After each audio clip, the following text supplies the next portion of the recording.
Հարստացեք հիմա, Արագած 10:22 Գաղտնի աղոթք, որը 7 անգամ բազմապատկում է ֆինանսները։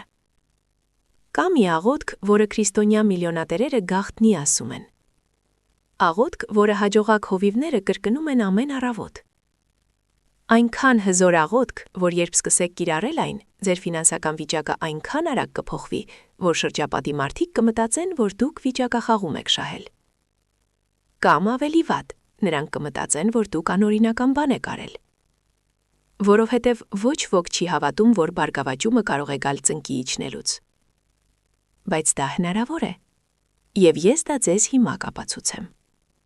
Թույլ տվեք պատմեմ ձեզ Դանիելի մասին։ 31 տարեկան։ Ուբերի վարորդ։ Ամսական վաստակում էր մոտ $2500, օրական 12 ժամ վարելով։ Ֆինանսական առումով ապահովված մեքենա։ Ապրում էր եզրին, մշտապես պարտքերի մեջ։ Ապա մի վաղ առավոտյան հինգաստղանի հյուրանոցի դիմաց ուղևորի սպասելիս նա տեսավ մի գործարարի, որը հեռանում էր։ Թանկարժեք կոստյում, ժամացույց, որն արժեր իր ամբողջ մեքենան։ Եվ նա մտածեց. ինչու՞մ նա ունի այն, իսկ ես ոչ։ Աստված կողմնակալություն է դրսևորում։ Այդ գիշեր նա չէր կարողանում քնել։ Նա անկողնում շուռ ու ետ էր գնում։ Մինչև առավոտյան ժամը 4-ը նա միացրեց բջջային հեռախոսը և սկսեց որոնել։ Ինչպես բարգավաճել ըստ Աստվածաշնչի։ Այդ ժամանակ նա հանդիպեց Արագած 10:22-ին։ Տիրոջ օրհնությունն է հարստություն է բերում, և նա դրան ոչ մի վիշտ չի ավելացնում։ Նա կարդաց այն, նա վերընթերցեց այն, նա կարդաց այն ևս 10 անգամ։ Եվ նրա գլխում ինչ-որ բան կտտաց։ Տիրոջ օրհնությունն է հարստացնում։ Այն մի փոքր չի օրհնում, այն չի օգնում վճարել հաշիվները, այն հարստացնում է։ Նա ծնկի իջավ այդ փոքրիկ հանրակացարանի սառահատակին և աղոթք ասաց, որը փոխեց ամեն ինչ։ Տեր, ես Արագած 10:22-ը հռչակում եմ իմ կյանքի վրա։ Քո օրհնությունն է հարստացնում ինձ, ոչ թե իմ ջանքերը, ոչ թե իմ ինտելեկտը, քո օրհնությունը։ Եվ ես սա ստանում եմ հիմա, Հիսուսի անունով։ Այդքան պարզ։ 7 օր անց, ընդամենը 7 օր անց։ Նա մեքենա էր վարում և զանգ ստացավ անհայտ համարից։ Նա գլուխ որսորդ էր, տաղանդների որոնող։ Դանիել, մենք գտանք քո էջը LinkedIn-ում։ Դու փորձ ունես հաճախորդների սպասարկման ոլորտում, չէ՞։ Նա LinkedIn-ում նշել էր, որ ուղևորափոխադրող է, բայց ընդգծել էր հաճախորդների սպասարկման գերազանցությունը։ Մի բազմազգ ընկերություն փնտրում է մասնագետի հաճախորդների սպասարկման բաժնի համար։ Սկզբնական աշխատավարձը 7000, գումարած բոնուսներ։ Հետաքրքրված եք։ Նա գրեթե վթարի է ենթարկեց մեքենան։ 2500-ից 12 ժամ մեքենա վարելուց։ Մինչև 7000 օթորակիչով գրասենյակում։ 7 օրում։ Բայց դա դրանով չավարտվեց։ 6 ամիս անց նրան պաշտոնի բարձրացում տվեցին։ 12000 աշխատավարձ։ 1 տարի անց մենեջեր 22000։ Այսօր, այդ վաղ առավոտյան աղոթքից 3 տարի անց, նա ամսական 68000 ռեալ է վաստակում որպես Լատինական Ամերիկայի հաճախորդների սպասարկման տնօրեն։ Ուբերից մինչև տարածաշրջանային տնօրեն։ 3 տարի անց։ Ինչպես։ Արագած 10:22-ը գործողության մեջ։ Կիսվեք այս տեսանյութով հիմա։ Որովհետև մինչ դուք այստեղ եք, ձեր ծանոթներից մեկը գտնվում է ճիշտ այն իրավիճակում, որում Դանիելն էր։ Վարում է Uber։ Սնունդ է առաքում, մեջքը կոտրում է փշրանքների համար։ Եվ նրանք պետք է իմանան, որ կա բարգավաճման գերբնական ուղի։ Եկեք վերլուծենք այս տողը, քանի որ յուրաքանչյուր բառը ոսկե բանալի է։ Տիրոջ օրհնությունը։ Կանգնեք այստեղ։ Դա պարզապես ցանկացած օրհնություն չէ, դա Տիրոջ օրհնությունն է։ Հատուկ, աստվածային ծագում ունեցող։ Շատ մարդիկ կան, որոնք հետապնդում են բուրգային սխեմաներից ստացվող օրհնությունները։ Կասկածելի սխեմաներից ստացվող օրհնությունները։ Կոռուպցիայի օրհնությունները։ Եվ նա ստանում է փողը, բայց դա գալիս է ցավի հետ, անհանգստության հետ։ Բացահայտվելու վախի հետ։ Մեղքի զգացման հետ։ Բայց Տիրոջ օրհնությունը տարբեր է։ Նա անկեղծ է, հստակ, առանց սատանայի հետ որևէ փողզիջման։ Երբ Աստված հարստացնում է քեզ, դու խալախ քնում ես։ Կան հարուստ գործարարներ, որոնք չեն քնում։ Նրանք իրենց ժամանակը ծախսում են հաշվարկելով, թե ինչպես թաքցնել գումարը հարկային մարմիններից։ Ինչպես խաբել գործընկերներին, Ինչպես շարունակել սուտը։ Սա տիրոջ օրհնություն չէ, սա անեծք է, որը քողարկված է որպես բարգավաճում։ Բայց երբ Աստված քեզ բարգավաճում է, դու քնում ես երեխայի պես։ Որովհետև դուք գիտեք, թե որտեղից է այն եկել, եւ դուք գիտեք, որ այն օրինական է։ Երկրորդ բառը հարստացնում է։ Այն չի օրհնում, այն հարստացնում է։ Աստված չի խոստանում, որ դուք կգոյատևեք։ Նա խոստանում է, որ դուք կբարգավաճեք։ Որոշ քարոզիչներ վախենում են այդ բառից։ Հարստանալ բառը եկեղեցում դարձել է անտարքեշտ բառ։ Բայց դա Աստվածաշնչում է։ Արակաց 10։ Մաղթում եմ, որ դուք ամեն ինչում հաջողության հասնեք։ Առանց բնավորության բարգավաճումը նույնը չէ, ինչ առանց պատասխանատվության հարստությունը, բայց դա իրական բարգավաճում է, աստվածաշնչյան, պարզապես։ Լայքեք այս տեսանյութը հիմա, եթե հավատում եք, որ Աստված ուզում է հարստացնել ձեզ առանց մեղքի զգացման, առանց վախի, առանց կրոնականության, որը ձեզ կստիպի մտածել, որ աղքատությունը առաքինություն է։ Ձեր լայքը ձեր համաձայնությունն է խոսքի հետ։ Հիմա գալիս է այն մասը, որը փոխում է ամեն ինչ։ Եվ դա իր հետ ոչ մի ցավ չի բերում։ Ահա թե ինչ գաղտնիք է տարբերակում աշխարհիկ հարստությունը աստվածաշնչյան հարստությունից։ Աշխարհիկ հարստությունը միշտ ցավի հետ է գալիս։ Գործարերը, որը հարստացել է աշխատակիցներին շահագործելով, ցավի մեջ է։ Գողանալով հարստացած քաղաքական գործիչը ցավի մեջ է։ Առանձնատան տեր թմրավաճառը, որովհետև կեղտոտ փողը անեծք է կրում։ Բայց Տիրոջ օրհնությունը հարստացնում է առանց տառապանքի, առանց խոցերի, առանց անքնության, առանց վախի, առանց մեղքի զգացման, առանց քանդված ընտանիքի։ Ես ճանաչում եմ միլիոնատեր գործարարների, որոնք արդեն երրորդ անգամ են ամուսնանում։ Երեխաներ, որոնք չեն խոսում նրանց հետ։ Կախվածություն ունեն անհանգստության դեմ դեղամիջոցներից։ Նրանք փող ունեն, բայց նրանք նաև ցավ ունեն։ Սա Տիրոջից տրված օրհնություն չէ։ Իսկական աստվածաշնչյան բարգավաճումը գալիս է խաղաղության հետ, օրհնված ընտանիքի հետ, առողջության հետ, ուրախության հետ։ Դուք լավ եք քնում, դուք լավ եք արթնանում։ Ձեր երեխաները սիրում են ձեզ։ Ձեր ամուսնությունը ամուր է։ Ձեր խիղճը մաքուր է։ Սա դրսևորվում է Առակաց 10:22-ում։ Բաժանորդագրվեք ալիքին և միացրեք ծանուցումները, քանի որ առաջիկա տեսանյութերում ես կբացահայտեմ աստվածաշնչյան բարգավաճման ավելի շատ գաղտնիքներ, որոնք կզարմացնեն ձեր պատկերացումները փողի և Աստծո թագավորության մասին։ Թույլ տվեք պատմեմ ձեզ Պատրիսիայի մասին։ Նա վարսավիր էր, վարձում էր սրահ, ամսական մոտ 3000 էր վաստակում։ Աշխատում էր շաբաթ, կիրակի և տոնօրերին։ Ձեռքերը վնասված էին քիմիական նյութերից։ Մի օր հաճախորդի հետ աշխատելիս նա պատահաբար լսեց, թե ինչպես է նա հեռախոսով խոսում ներդրումների, բաժնետոմսերի և պասիվ եկավտի մասին։ Եվ Պատրիսյան մտածեց. սա ինձ նմանների համար չէ։ Բայց այդ գիշեր միայնակ հյուրասենյակում, փակելով ամսվա հաշիվները, նա սկսեց լաց լինել։ Աստված իմ, միթե ես այսպես եմ աշխատելու մինչև մահ։ Միթե ես երբեք հանգիստ չեմ ունենա։ Միթե ես երբեք առատություն չեմ ունենա։ Այդ ժամանակ նա հիշեց մի համար, որը լսել էր տարիներ առաջ։ Առակաց 10:22։ Նա նույնիսկ լավ չէր հիշում։ Նա վերցրեց փոշոտված աստվածաշունչը, փնտրեց և գտավ այն։ Տիրոջ օրհնությունը հարստություն է բերում, և նա դրան ոչ մի վիշտ չի ավելացնում։ Եվ նա սկսեց ամեն օր ինչ-որ բան անել։ Ամեն օր սրահը բացելուց առաջ նա բարձրաձայն հայտարարում էր. Տիրոջ օրհնությունը հարստացնում է ինձ, իմ հարստությունը գալիս է Աստծուց, այլ ոչ թե իմ սեփական ջանքերից, և այն գալիս է առանց ցավի։ Ես սա հրամանագրում եմ Հիսուսի անունով։ 30 օր այսպես անելով։ 31-րդ օրը մի հաճախորդ Պատրիսիային առաջարկեց համագործակցություն գեղեցկության արտադրանքի ֆրանշիզայի ոլորտում, սկզբնական ներդրում, որը Պատրիսյան չուներ։ Բայց կինը ասաց. դու աշխատուժը ներդնիր, ես կապիտալը կնվիրաբերեմ, 50-50 շահույթ։ Պատրիսյան ընդունեց։ 6 ամսվա ընթացքում ֆրանշիզը ամսական վաստակում էր $15,000 շահույթ,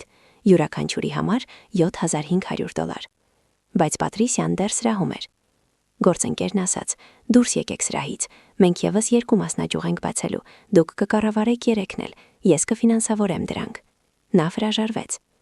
2 տարի անց կար 7 միավոր, ամսական եկամուտ 200, զուտ շահույթ 80,000, յուրաքանչյուրի համար 40,000։ ամսական 3000-ից մաս կտրելու համար։ Մինչև 40,000, այնպիսի բիզնեսի կառավարում, որի մեջ նա նույնիսկ գումար ներդնելու կարիք չուներ։ Ինչպես?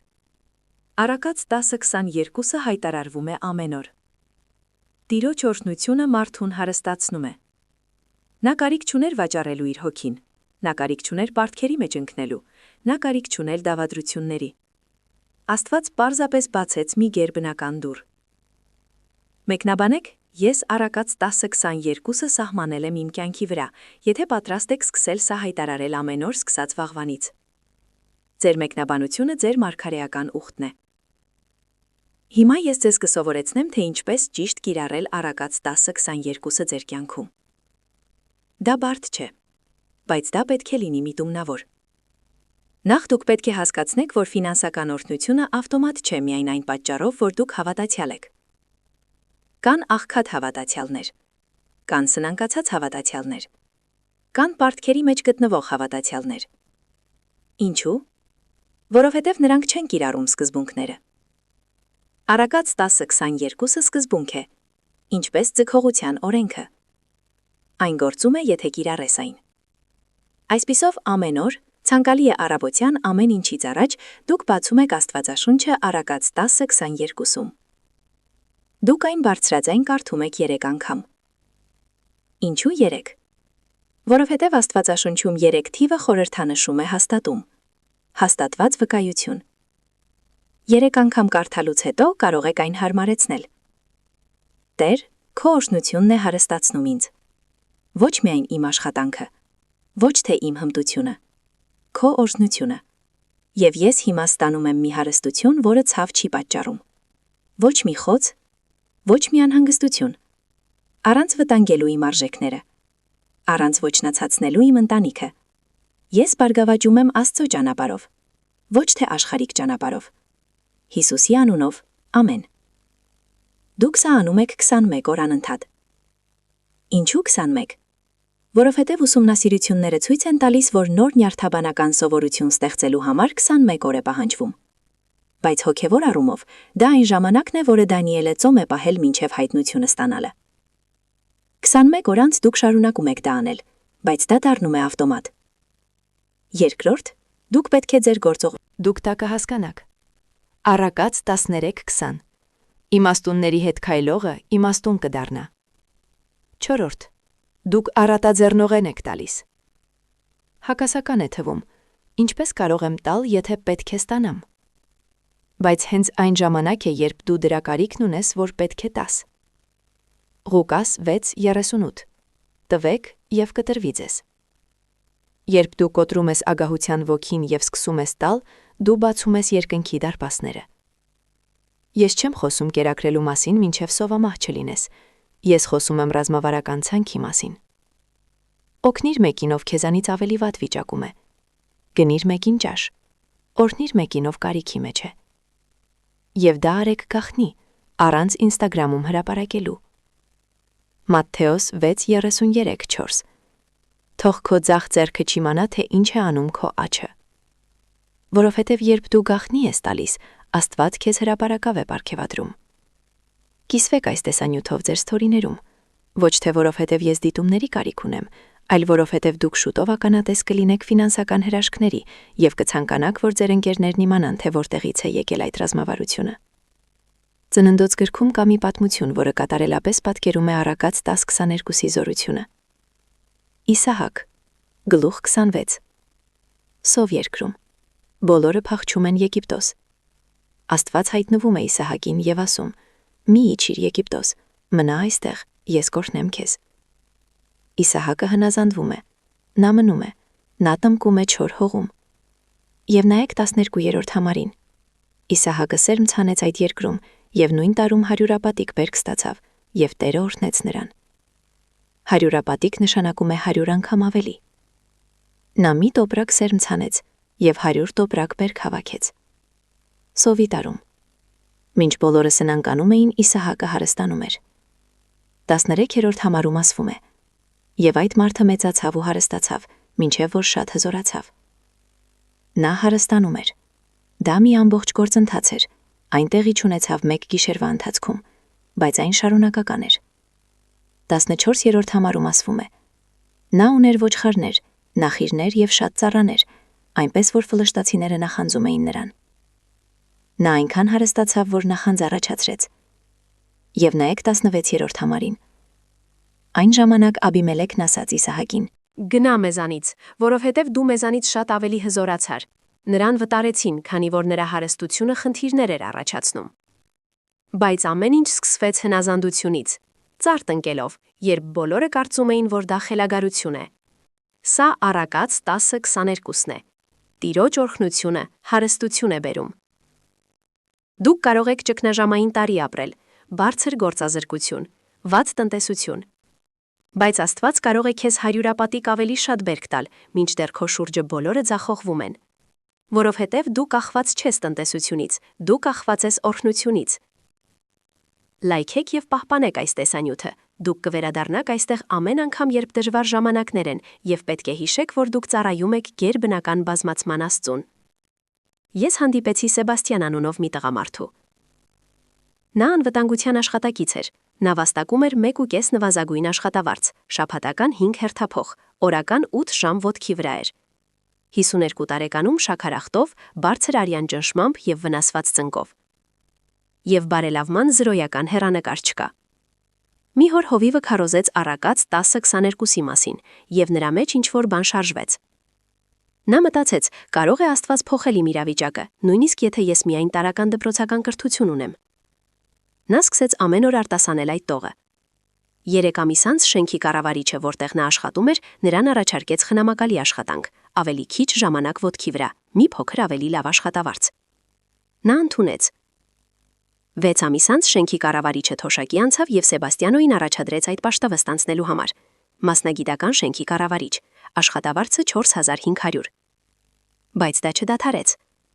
Նա սկսեց մասնակցել շենքերի կառավարման անվճար առցանց դասընթացների։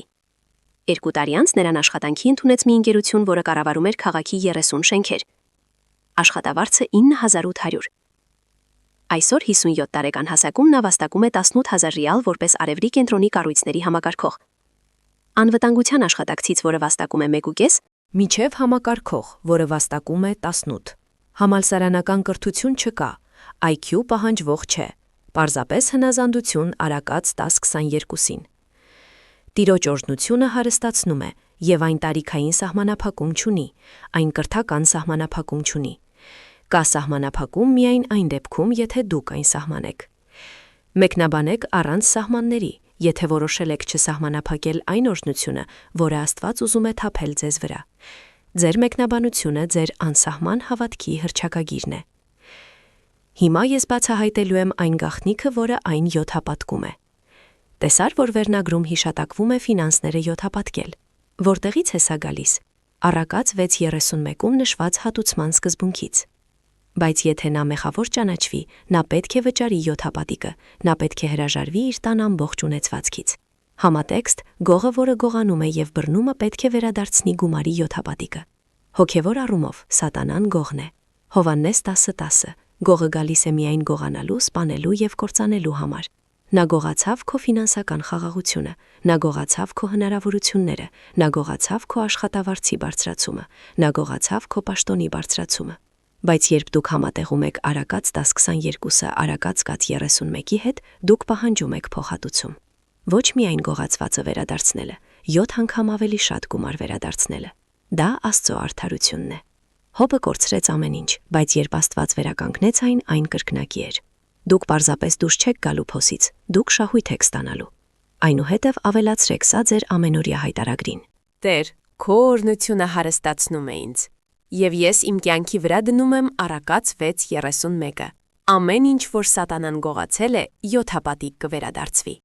Յուրաքանչյուր կորցրած հնարավորություն վերադառնում է բազմապատկված։ Յուրաքանչյուր կորուստ դառնում է շահույթ։ Հիսուսի անունով։ Այսպես արեք 40 օր։ Պատրաստվեք, որովհետև Աստված շուտով կսկսի շարժվել։ Մոռացված գումարները կրկին կհայտնվեն։ Դուք անսպասելիորեն պաշտոն կստանաք։ Դուք անսպասելիորեն առաջարկ կստանաք։ Դուք կհաղթեք դատական գործընթացում, որը կարծում էիք, որ պարտվել էիք։ Դա 7 անգամ փոխհատուցում է։ Ես ճանաչում էի մի կնոջ, որը հենց դա էր անում։ Նրան անարդարացիորեն ազատել էին աշխատանքից։ Աշխատանքային վեճի շուրջ դատական գործընթացը ձգձգվում է արդեն 4 տարի։ Նա սկսեց միասին արտասանել Արակած 1022-ը և 631-ը։ 2 ամսից գործը քննվեց, նա հաղթեց։ Եվ փոխհատուցումը 7 անգամ ավելի մեծ էր, քան փաստաբանը սպասում էր, տոկոսների և ճշգրտումների պատճառով։ Ինչ նա կարծում էր, որ ստանալու է 20,000, ինչ ստացավ նա 142,000, 7 անգամ։ Սա աստվածային հատուցում է։ Կիսվեք այս տեսանյութը ձեր մասնակցած բոլոր WhatsApp խմբերում, որովհետև այնտեղ կա մեկը, ով շտապ պետք է իմանա, որ Աստված ոչ միայն վերականգնում է, նա բազմապատկում է վերականգնումը։ Կա ևս մեկ շերտ, որը պետք է բացահայտեմ։ Արակած 1022-ը միայն քեզ համար չէ։ Դա ձեր ընտանիքի համար է։ Ձեր երեխաների, ձեր թոռների։ Երբ դուք կոտրում եք աղքատության անեծքը ձեր կյանքի վրա, դուք փոխում եք սերնափոխության հետագծը։ Ձեր երեխաները չեն անցնի այն ամենի միջով, ինչ դուք եք անցել։ Ձեր թոռները կծնվեն այլ իրականության մեջ, որովհետև դուք անցումային սերունդ էիք։ B օրինակ 28:31 Եվ Տերը քեզ առատ բարգավաճում կտա։ Քո որովայնի պտխի մեջ։ Միայն դու չես, որ կբարգավաճես, քո սերմն է բարգավաճելու։ Ես գիտեմ ընտանիքներ, որտեղ պապիկը կոտրել է աղքատության անեծքը, եւ այսօր 3 սերունդ անց նրանք բոլորը բարգավաճում են, որովհետև մեկը որոշեց հնազանդվել խոսքին։ Դուք կարող եք լինել այդ մեկը ձեր ընտանիքում։ Առաջինը, ով իսկապես բարգավաճեց, առաջինը, ով ունի իր սեփական տունը, առաջինը, ով նոր մեքենա ունի, առաջինը, ով ինքնաթիռով ճանապարհորդեց, առաջինը, ով նախապես կվճարի իր երեխաների քոլեջի ուսման վարձը։ Ոչ թե հպարտությունից դրդված, հնազանդությունից դրդված։ Եվ նրանց սերունդները կպատմեն նրանց պատմությունը։ Ամեն ինչ փոխվեց, երբ պապիկը սկսեց արտասանել Արաքած 10:22-ը։ Հիմա լայքեք այս տեսանյութը, որովհետև ձեր լայքելը պարզապես լայք չէ, այն ամեն է։ Այն համաձայնություն է Աստծո խոսքի հետ, այն մարգարեական հրամանագիր է։ Ես կեզրափակեմ պատմելով իմ իմացած ամենատպավորիչ դեպքը։ Մինաս Ժերայիսի հովիվ, փոքր եկեղեցի, 120 անդամ։ Նա ինքն էլ աշխատում էր իր ընտանիքը պահելու համար։ Էլեկտրիկ։ Նա ամսական վաստակում էր 3000։ Եկեղեցին 600 նվիրատվություն էր անում։ Ընդհանուր 3600, 5 հոգանոց ընտանիքը պահելու և նաև եկեղեցուն օգնելու համար։ Վիվիան բաց չէ, մինչև որ նա բախվեց Արաքած 10:22-ի հետ։ Նա սկսեց խոսել իր կյանքի, եկեղեցու, անդամների մասին։ 3 ամսից մի գործարար այցելեց եկեղեցի, նա դարձի եկավ և սկսեց ամսական 20,000 դասանորդ վճարել։ 6 ամսվա ընթացքում եկեղեցին միանգամից գնեց հողամաս։ 1 տարվա ընթացքում նրանք կառուցեցին տաճար 400 մարդու համար։ 2 տարվա ընթացքում անդամների թիվը հասավ 800-ի։ 3 տարի անց հովիվը կարող է թողնել իր աշխարհիկ աշխատանքը, քանի որ եկեղեցին ամբողջությամբ աջակցում էր նրան։ Այսօր 7 տարի անց կան 3 եկեղեցիներ, 4000 անդամներ, և հովիվը գրքեր է գրում աստվածաշնչյան բարգավաճման մասին։ Ամեն ինչ սկսեց Արաքած 10:22-ի արտասանությամբ մի փոքրիկ էլեկտրիկի սենյակում առավոտյան ժամը 5-ին։ Տիրոջ օրհնությունը մարդուն հարստացնում է, և դա իր հետ ոչ մի ցավ չի բերում։ Հաջորդը կարող է լինել ձեր պատմությունը։ Բացեք Աստվածաշունչը։ Արակած 10:22 Կարդացեք այն բարձրաձայն 3 անգամ։ Անհատականացնել։ Նա հայտարարում է. Հավատա և սպասեք, որովհետև Աստված երբեք չի ձախողվում։ Նրա խոսքը դատարկ չի վերադառնում։ Եվ երբ նա խոստանում է հարստացնել քեզ, նա կատարում է այն։ Պատրաստվեք։ Ձեր ֆինանսները շուտով կմտնեն այլ հարթություն։ Ոչ թե արժանիքների միջոցով, ողորմացության միջոցով, ոչ թե հնազանդությունից դրդված, ոչ թե քո սեփական ուժով, Տիրոջ ուժով։ Օրհնություն, որը հարստացնում է։ Ձեր մասին է հրապարակվում։ Հիմա։ Հիսուսի անունով ընդունեք այն։ Ամեն։